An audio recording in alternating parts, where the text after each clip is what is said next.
E aí pessoal, tudo bem com vocês? Hoje eu quero falar um pouquinho com vocês sobre remir o tempo. O que é remir o tempo? Remir o tempo, resumindo, é amar o processo, é amar o hoje, é amar o agora, é aproveitar cada segundo, cada instante do que você está aprendendo, do que você está passando, aceitar o que lhe é oferecido, sem simplesmente você ficar revoltado. Você não se conformar é diferente de se revoltar e se rebelar, mas aceitar aquilo que lhe é oferecido como parte do processo de aprendizado da vida. O sonho de todos os homens qual é? Desde sempre, né?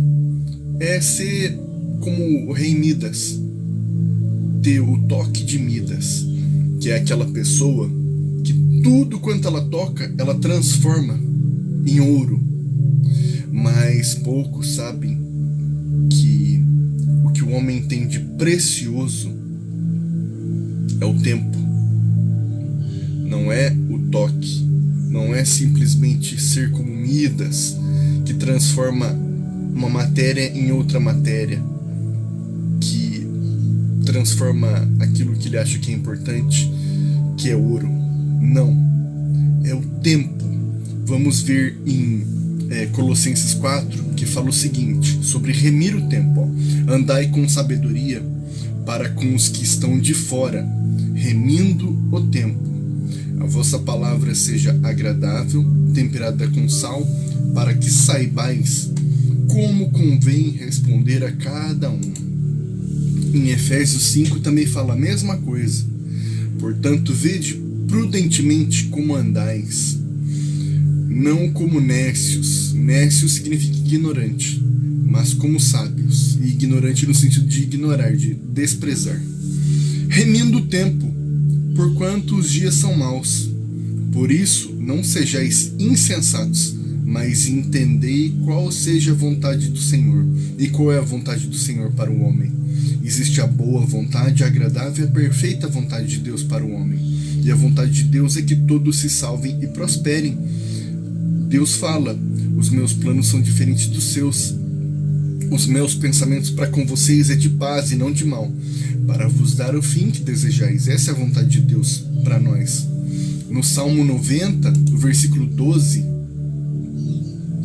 ele fala o seguinte: ensina-nos a contar os dias de tal maneira que alcancemos corações sábios. Volta-te para nós, Senhor, até quando? Aplaca-te com os teus servos, farta-nos de madrugada com a tua benignidade, para que nos regozijemos e nos alegremos todos os dias. Alegra-nos pelos dias em que nos afligiste e pelos anos em que vimos o mal. Apareça a tua obra aos teus servos e a tua glória sobre os teus filhos, e seja sobre nós a formosura do Senhor nosso Deus, e confirma sobre nós a obra das nossas mãos. Sim, confirma a obra das nossas mãos. Claramente esse texto está falando sobre trabalho, sobre o pago daquilo que se faz. E nós temos que ter isso em mente, que se nós não estivermos em Deus, se nós não soubermos andar com Deus, muitas vezes o que a gente vai fazer vai ser em vão. E eu quero terminar com Eclesiastes 9. Versículo 11, Eclesiastes 9:11. Percebi ainda outra coisa debaixo do sol. Os velozes nem sempre vencem a corrida. Os fortes nem sempre triunfam na guerra. Os sábios nem sempre têm comida. Os prudentes nem sempre são ricos. Os instruídos nem sempre têm prestígio, pois o tempo e o acaso afetam a todos. Além do mais, ninguém sabe quando virá a sua hora. Assim como os peixes são apanhados numa rede fatal e os pássaros são pegos num laço, também os homens são enredados pelos tempos de desgraça que caem inesperadamente sobre eles. Também vi debaixo do sol este exemplo de sabedoria que muito me impressionou. Havia uma pequena cidade, de poucos habitantes. Um rei poderoso veio contra ela, cercou-a com muitos dispositivos de guerra. Ora, naquela cidade vivia um homem pobre, mas sábio, e com sua sabedoria ele salvou a cidade. No entanto, ninguém se lembrou daquele pobre. Por isso pensei, embora a sabedoria seja melhor do que a força, a sabedoria do pobre é desprezada, e logo já não se dá atenção às suas palavras. As palavras dos sábios devem ser ouvidas com mais atenção do que os gritos de quem domina sobre tolos. A sabedoria é melhor do que as armas de guerra, mas um só pecador destrói muita coisa boa.